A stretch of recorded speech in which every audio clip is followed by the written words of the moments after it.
This show is intended for general purposes only, as individual situations may vary. Statements made should not be relied upon as recommendations or solicitation. When discussed, past performance is no guarantee or indication of future results. Nelson Financial Planning offers securities through Nelson Ivest Brokerage Services, member FINRA, and SIPC. Good Sunday morning. This is Bud Hettinger. Next on News Radio 102.5 WFLA, the longest-running radio show in Central Florida, Dollars and Cents, with my good friend Joel Garris from Nelson Financial Planning. You can call him at the office this week at 407-629-6477 to schedule your free consultation to discuss your retirement plans. Or you can talk to him right now at 407-916-5400. Good morning, ladies and gentlemen. This is Dollars and Cents. My name is Joel Garris of Nelson Financial Planning. You're listening to News Radio 102.5 WFLA. We'll have to start the show off in recognition of all the mothers out there. So happy Mother's Day. I don't know that my three boys were stirring yet when I left the house. Hopefully, they will remember to wish their mother happy Mother's Day. I didn't get an opportunity to remind them of what day today was because they were still sleeping. But hopefully when they wake up, they have that little moment of recognizing, wait, time to wish Mom, my wife, Stephanie, happy Mother's Day. Stephanie is an awesome mother. We love her dearly, and, man, we're having a good time raising those three boys. I know that Stephanie feels the same way about her mother, June, and then, of course, I feel the same way about my mother, Jane. So happy Mother's Day to Jane and to June and to Stephanie. And happy Mother's Day to all the mothers out there as well. Hope you're getting together with the kids and maybe getting some lunch or some brunch or at least a phone conversation today. We are doing dinner at our house tonight, so that's our plan for Mother's Day. We hope you enjoy the day. On the program today, we're going to be sort of recapping the past week as we typically do. We've got a little bit of a grab bag session as well. And then we're really going to focus a bit on some tips for paying off student loans. Because, of course, this time of year, everybody is graduating. And so the big question on everybody's mind is, of course, where are you going off to school? Was at a birthday party last night for a good friend whose 50th birthday, and that was the conversation a couple of different times with a couple of different people. Does Nelson, my oldest, who's entering his senior year, does he have any idea where he's going? Where is your child going? Very popular conversation this time of year. So it's only appropriate to talk about some tips to pay those student loans, because here's the sad statistic. Nearly 45 million Americans had some amount of student debt as of the end of 2017. Sadly, in 2004, that number was only 22.5 million. So that's a doubling of the amount of Americans that have to deal with student debt. So clearly a bigger and bigger issue. Student loan debt stands in grand total at over 1.4 trillion outstanding. So a big issue, and a big issue that is affecting more and more Americans.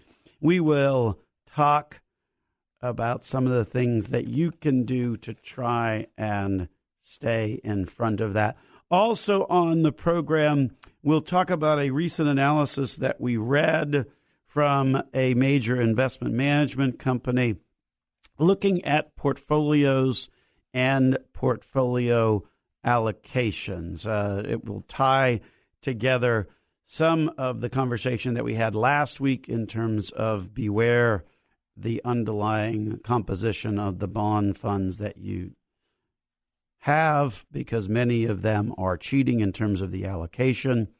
And then also talk about some very familiar concepts that are important that still are mistakes that are made in allocation of assets within a portfolio. Concepts like recency, which is just looking at what has happened most recently and using that as a determining factor. We urge you not to do that. So we'll cover that on the program as well. And, of course, we'll have a little bit of a grab bag segment as well. Got some interesting stats that we want to share with you on that. So a busy week once again in the markets this past week. The markets had a positive week, up a little over 2% for the market. So that's good. Some of the big headlines this past week was the exiting out of the Iran deal. That did have a bit of a spike on that day in oil prices, although they have sort of pulled back a little bit from that reaction to pulling out of the Iran deal. And then with the situation over in Korea, right? So we had the three people that had been held by North Korea. We had them be freed and back in the country. So that is good. And then that's summit is coming up. I think they announced it on June the 12th. So that's coming up right now. In corporate news, the folks at AT&T and Novartis found themselves with a little bit of egg on their face when they wound up being noted in the press as part of the companies that had paid one Michael Cohen for access and insight into the Trump administration. Boy, when those stories break, it really does make a sad commentary on Washington now, doesn't it? After all these years, Washington still operates based upon pay for access, and that's just probably not exactly how our founding fathers wanted to set that up. That is for sure. At the office, we had our one of two of our client appreciation events this past week. We had it on Thursday night at Bullia, so we took over the restaurant, and they let us do that, so that's good. The restaurant Bullia is right around the corner from the office, so easy enough for us to get to, and we actually spread that out over a couple of different nights, so we will have it again on Tuesday. So we've got that coming up this week in around the office. And then also got some economic reports, specifically retail sales data that comes out on Tuesday of the coming week. Corporate earnings season pretty much wrapping up. You got over 90% of the companies out there that have reported their earnings. Earnings per share growth running at close to 24.9% if you want to be precise. Revenues growing at 8.2%. So certainly some pretty strong corporate performance, some corporate numbers, and certainly the earnings season was, in fact, pretty good across the board. So we'll look ahead to this week. Earnings really dissipating, not much still on the books for that. But oil would be the issue to watch because obviously the Iran conversation is generating some headlines. And then, of course, there's some trade deals and things like that the NAFTA deadline is coming up. So those are the things to kind of keep in mind as we look ahead to this week, but certainly last week was, in fact, a decent enough of a week for the market. So we like that. Always remember that the performance of the market during the course of any week is relatively immaterial to your retirement, because the money's got to last for the rest of your life, not just this week. So regardless of what the headlines are, regardless of what happened or didn't happen last week, the important thing is to remember to be consistent, be diversified, follow those fundamental tenets of investing that we've been talking about all the way back to 1984 when my father-in-law, Jack Nelson, started the program. That stuff has fundamentally not changed. What people want and need out of their finances hasn't really changed much. Stop and think about that for just a second. Maybe the way in which we get information has changed, but y'all want to retire, educate your kids, maybe help out your kids, maybe help out your parents, enjoy life. It's still the same concepts as what people wanted 30 years ago, and the way to get them, the way to accomplish them, the investing approach that you use. Similarly, that hasn't really changed either. The financial services industry would love to convince you of that because they love to roll out new stuff, 99% of which is garbage, and at the end of the day, not even really taking a second look at. But, of course, we do, because that's our job, is to make sure that we know what's cooking out there. And usually what's cooking out there is just marketing and not a whole lot more than that. So anyway, that's the past week and the week ahead.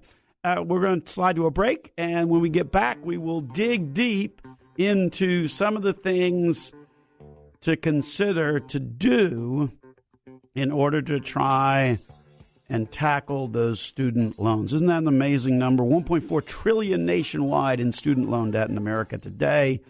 We'll talk about that right after this here on Dollars and Cents. This is Joel Garris, News Radio 102.5 WFLA.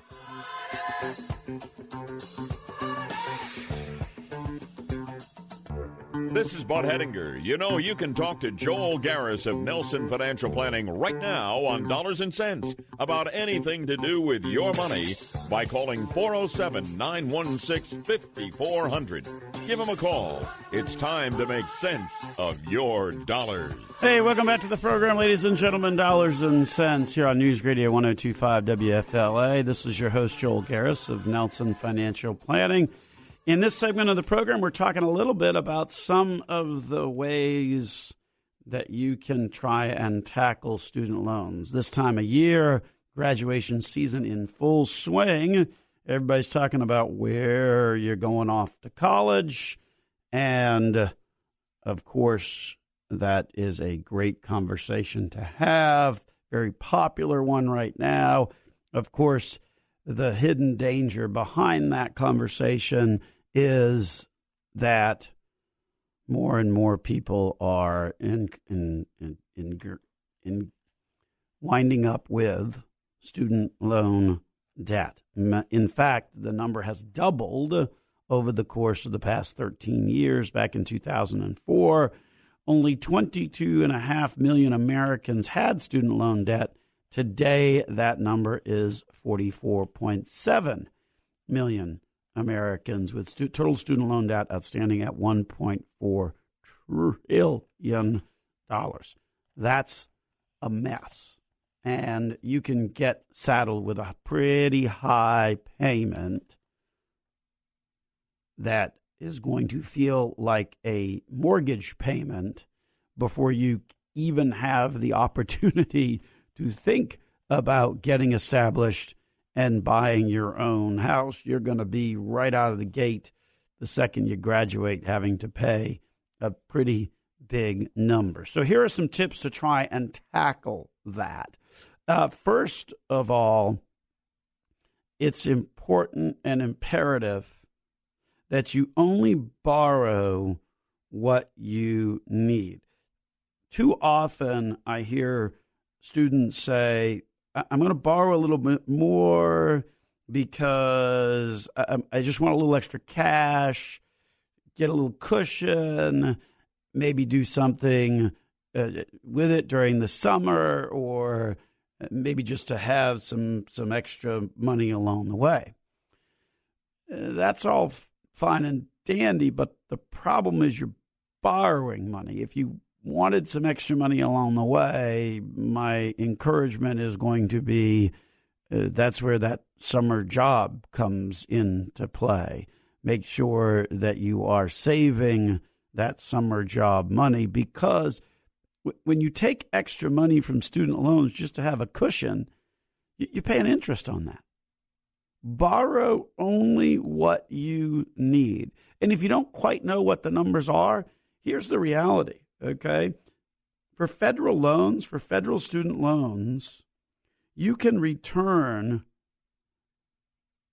a portion or even all of it within 120 days after disbursement. Okay, so I understand the argument of, well, I'm not really sure how much money I'm going to spend. I'm not really sure what the costs are going to be. I'm not really sure what the books are going to be. The reality is that for a federal loan, you can return any portion of that within 120 days of disbursement with no penalty. Okay? Private loans will also allow you to do that, but their terms are going to vary.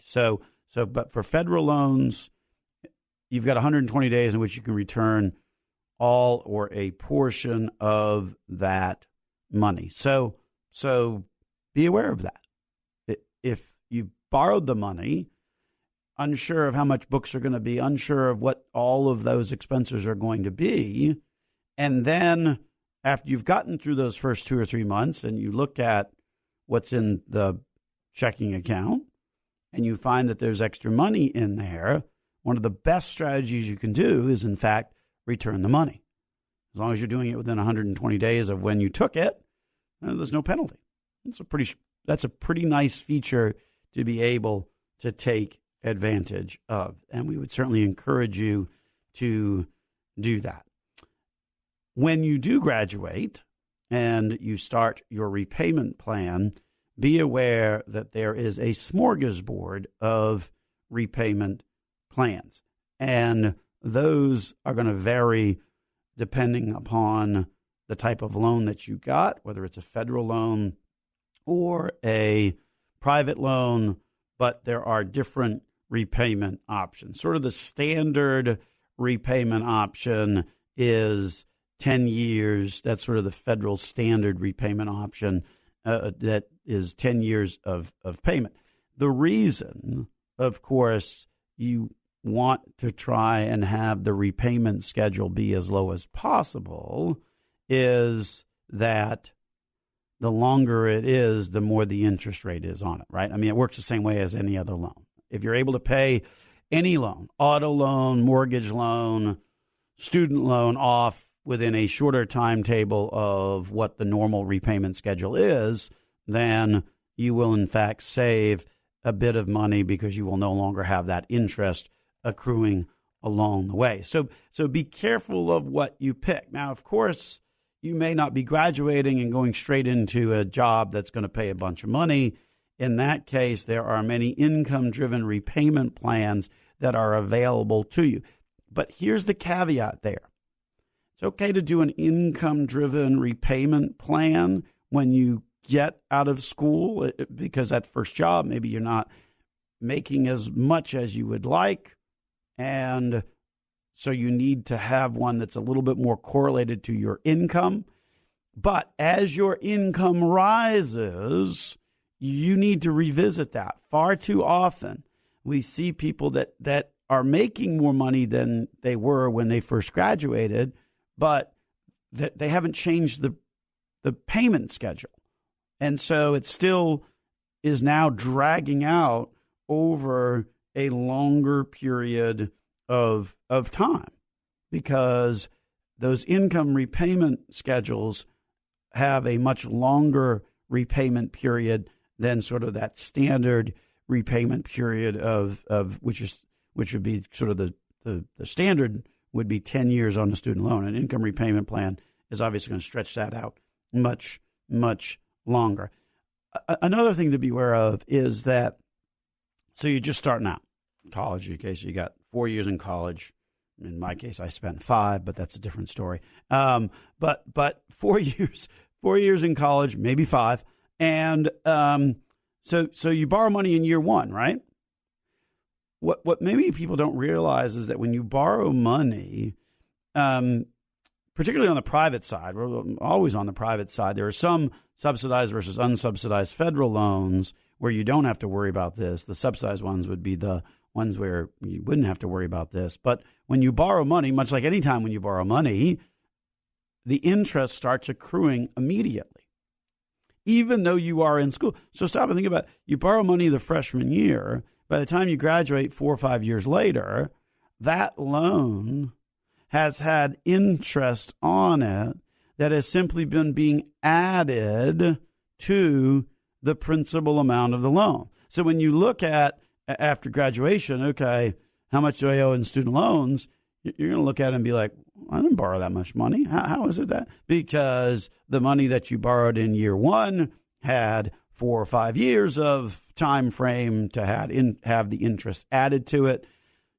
Sophomore year, year 2, it was 3 or 4 years, and so on and so forth. So one of the key concepts, if this is at all possible, okay, for you to do this while you are in school, and again, that goes to the importance of the summer job, right, is that if you can at least pay the interest while you are in school, that will really help to control how much you wind up owing at graduation. So if you're able to make at least the interest payment, then that really helps to manage how much you're going to owe at the end. Or maybe you can't make all the interest payment, but at least maybe some of it, because you have to realize you're borrowing money and it's accruing interest for 3, 4, 5 years. That's going to wind up being a whole lot more that you have to pay back because you sort of ignored it for those 3, 4, 5 years. So we encourage you to kind of be aware of trying to pay the interest, at least pay the interest along the way, so you don't wind up graduating and owing much more than what you actually borrowed. We've got a couple of more tips on how to address these student loans, which we will cover right after these messages. So stay tuned through the break. News Radio 102.5 WFLA. This is Joel Garris on Dollars and Cents on Happy Mother's Day. This is Bud Hettinger. You know, you can talk to Joel Garris of Nelson Financial Planning right now on Dollars and Cents about anything to do with your money by calling 407-916-5400. Give him a call. It's time to make sense of your dollars. Happy Mother's Day out there to all the mothers, particularly to my mother, Jane, Stephanie, the mother of my 3 boys, and then, of course, Stephanie's mother, June. We're gathering together later on tonight for dinner, so that should be fun. So happy Mother's Day to all of the mothers out there. We hope you are enjoying your special day. This time of year also is graduation season, and of course, then the conversation of where are you going off to college, and that's very exciting. And everybody's engaged in that conversation. And then, of course, the reality, the sad reality, in my opinion, which is that there's a tremendous amount of student loan debt out there. Over the past 13 years, the number of Americans that are saddled with student loan debt has doubled. Total amount of student loan debt out there, $1.4 trillion. So we're given some tips on how you can at least try and stay in control on that situation. Make sure you borrow only what you need.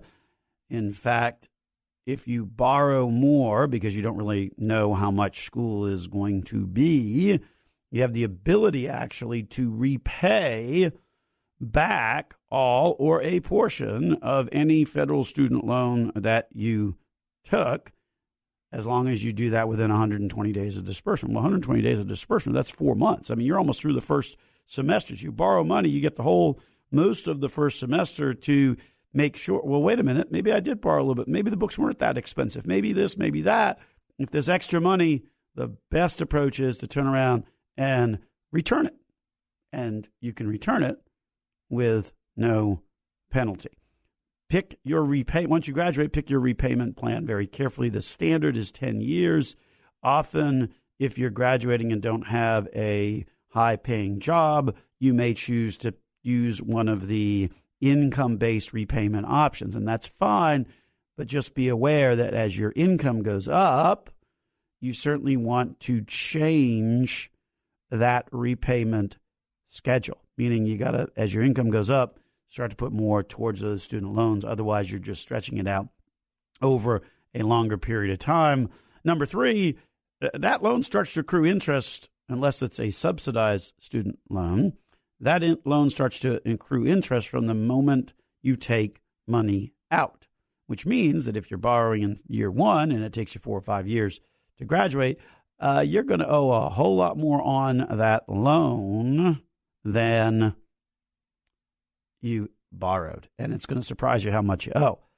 I have experienced that one personally. When I went to law school, it was mostly on borrowed money, and one of the loans that I took out, which I think was from the state of Massachusetts or something, it was from a private lender in the state of Massachusetts. By the time I graduated law school, and law school is short, it's only 3 years, that thing was 50. I owed 50% more than what I had borrowed. It also had a relatively high interest rate. It was also a different interest rate environment back then. It wasn't all this super low interest rates. Although if you look at student loan rates right now, they're not really super low. They're still at 6, 7, 8%. Back then interest rates were even higher than that, and so I remember that very distinctly. And so you think you graduate, you think you owe X, and it's not, in fact, X, it's Y. So one of the best pieces of advice that I can give folks in that situation is to try and at least make some kind of payment, at least ideally make the interest payment to help keep that under control. And similarly, to make X after you've graduated, while you're paying off the loan, always good to try and make some extra payments along the way. Even if it's just a little bit, depending upon the amount of loan. If you've got a $10,000 loan and the interest rate is 8% with a standard repayment of 10 years, okay? So $10,000 of a student loan, rate at 8%, standard repayment term of 10%. If you simply add an extra $20 a month to the payment of that standard payment that would be associated with that repaying that loan, if you just add $20 a month, it actually trims almost 2 years off that loan, taking it from 10 down to 8, just with $20 per month. That is a very good strategy to try and accelerate and get rid of those student loans, to make those extra payments as you can when you can. The other tip is, and this actually I remember back when I was paying my student loans, is if you enroll in automatic debit, they'll give you a break on the interest rate. So certainly want to do that. I think in my case, because I enrolled in automatic debit, it was like a 1/4 point savings. So make sure that you also are taking advantage of those kinds of features as well. Now, the one caveat to this entire conversation, and we want to put it out there so you're aware, is that there are certain loan forgiveness programs out there that are based upon perhaps what your field of employment is or where you are engaging in that field of employment that ultimately result in loan forgiveness. Those are very specific programs. You need to be very aware of what the terms and conditions are on them. But if you do have a loan forgiveness program that you are part of, obviously that trumps a lot of what we've just talked about in this conversation. If someone's willing to repay your loan, then have them repay all of your loan. But that's sort of the one caveat. So certainly some interesting tips to consider and to ponder as we look at this time of year. Everybody's graduating. Everybody's happy. Everybody's looking forward to going off to college. And then you graduate from college and you look at your debt and you're like, oh, man, that kind of stinks. Anyway, so some things to think about as you head off to school and start to borrow money. Just be aware of those things to consider. Now, shifting gears a little bit. So this analysis is a portfolio analysis that comes to us through a major investment management company. In fact, they are the world's largest, or they might be sort of like a three-way tie out there between Capital Group, Vanguard, and Fidelity in terms of assets under management. All three of those organizations manage close to a couple of $1 trillion. So big organizations that manage a tremendous amount of dollars, predominantly in mutual fund and mutual fund type platforms, whether it's 401ks or individual IRAs or individual investors. And so this analysis looked sort of across the board at the types of allocations in client portfolios, and it had three distinct lessons to learn from that allocation. And particularly these lessons come with action items as well that you need to be taking in your portfolio today. So we will get into the details on all of that in our next segment. So stay tuned for that here on Dollars and Cents. This is Joel Garris of Nelson Financial Planning. You're listening to News Radio 102.5 WFLA. This is Bud Hedinger. You know, you can talk to Joel Garris of Nelson Financial Planning right now on Dollars and Cents about anything to do with your money by calling 407-916-5400. Give him a call. It's time to make sense of your dollars. Welcome back to the program, ladies and gentlemen. Dollars and Cents here on News Radio 102.5 WFLA, and also simulcasting over there on the AM dial at 540 AM. So we certainly welcome our friends on the AM dial to the program. This segment of the program, we're talking about some analysis that has been done on sort of portfolio allocations that exist out there in the world today, done by one of the major investment management companies, and came away with three takeaways, and correspondingly, then that is three action items for all investors to consider when they look at their portfolio. And the first is simply the balance between U.S.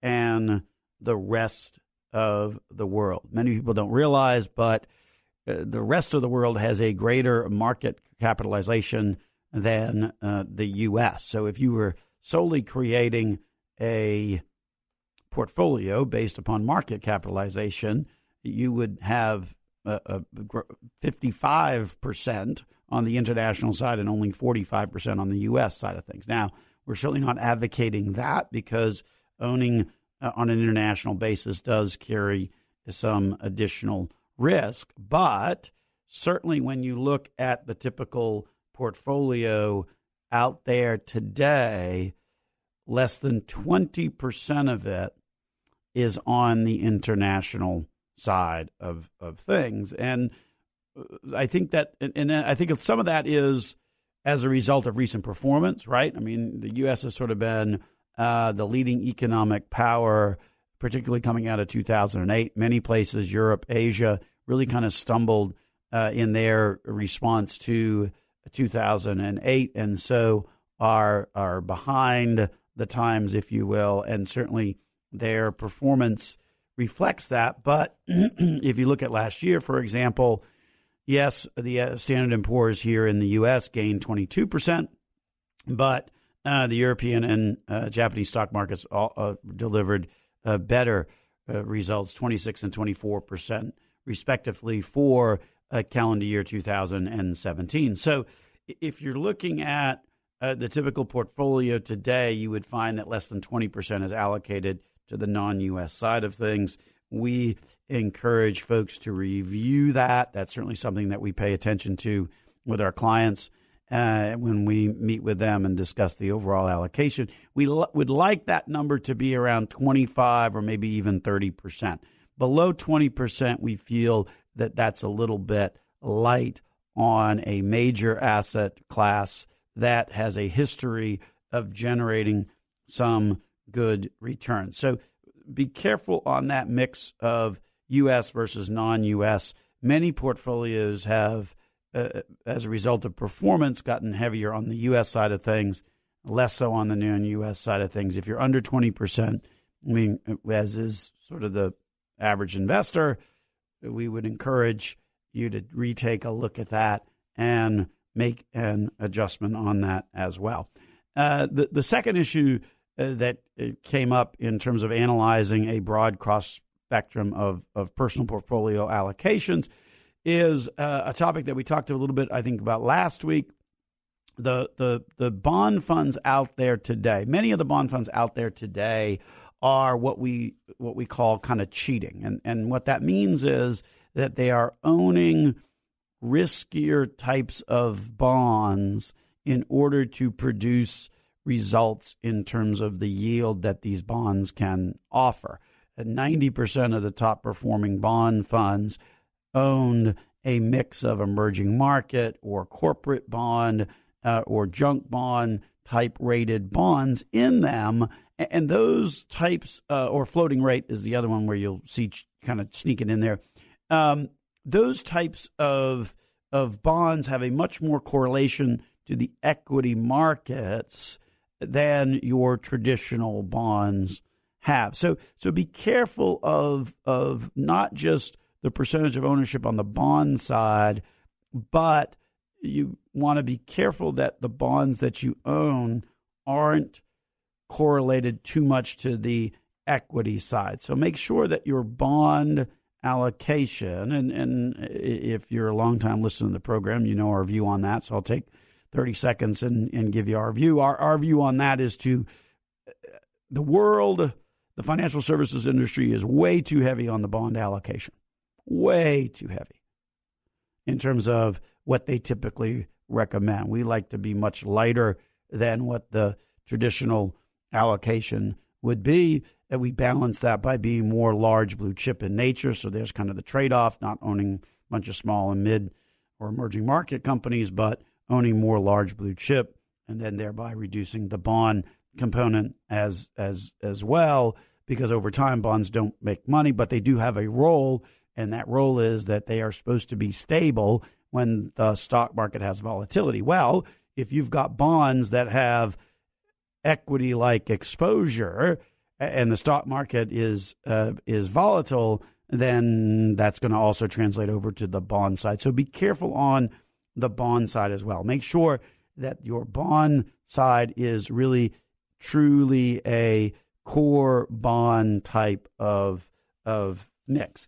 And then the third issue that was identified in this recent analysis done on investor portfolios across the spectrum is that there is still an over-reliance on the most recent performance. Way too much focus on the 3-year track record. And when you stop and look at some of the rating agencies that are out there, the Morningstar ratings, things like that, you will find that same bias in the ratings as well, which then drives people to be more fixated on that 3-year number.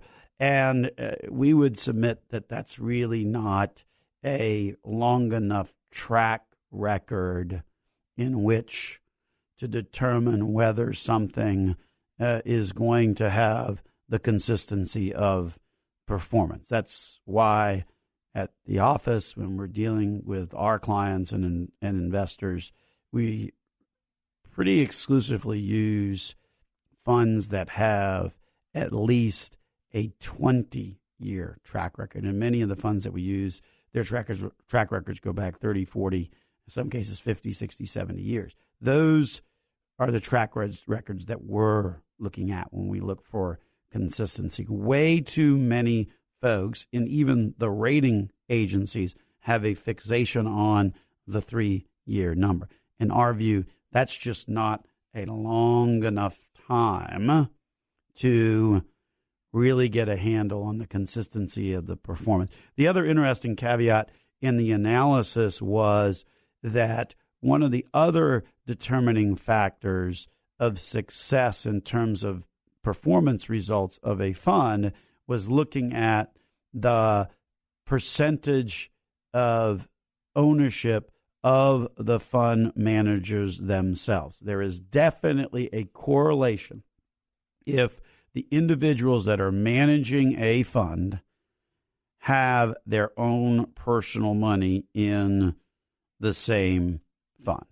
And that should sort of make sense if you think about it, right? If you've got skin in the game, so to speak, if you've got your own personal money invested in what you are managing, then at the end of the day, that means that your results similarly follow. One of the biggest reasons why at the office we only recommend funds that we own on a personal basis. There is a definite correlation if you apply that same type of logic to mutual funds and picking funds, making sure that you're looking at, okay, what's the underlying ownership by the fund manager of their own fund that they are running. So some important questions to ask.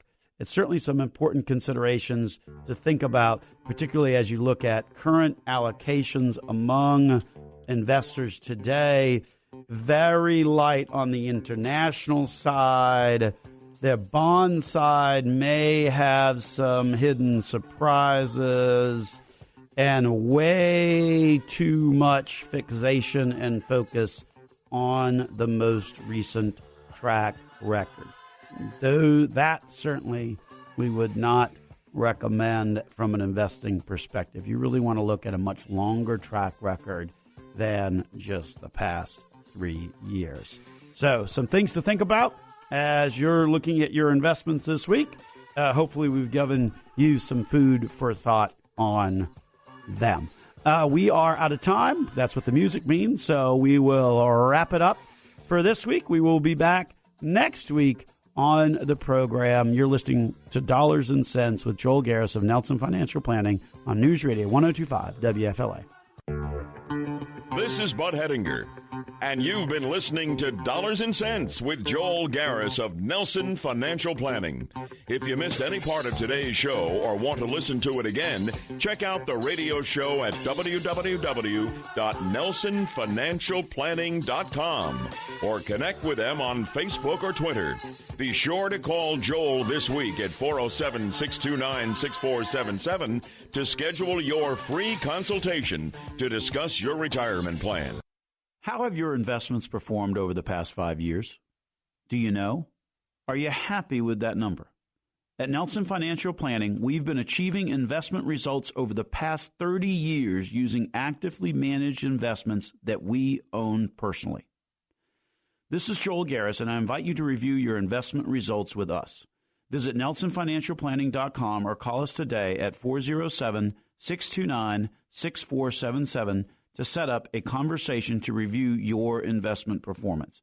That's NelsonFinancialPlanning.com or 407-629-6477 to set up that conversation. A-plus Better Business Bureau accredited. Nelson Financial Planning offers securities through Nelson Ivest Brokerage Services. Member SIPC at FINRA. Listen to Joel Garris on Dollars and Cents every Sunday at 9 a.m. on News Radio 1025 WFLA. This show is intended for general purposes only, as individual situations may vary. Statements made should not be relied upon as recommendations or solicitation. When discussed, past performance is no guarantee or indication of future results. Nelson Financial Planning offers securities through Nelson Ivest Brokerage Services, member FINRA, and SIPC.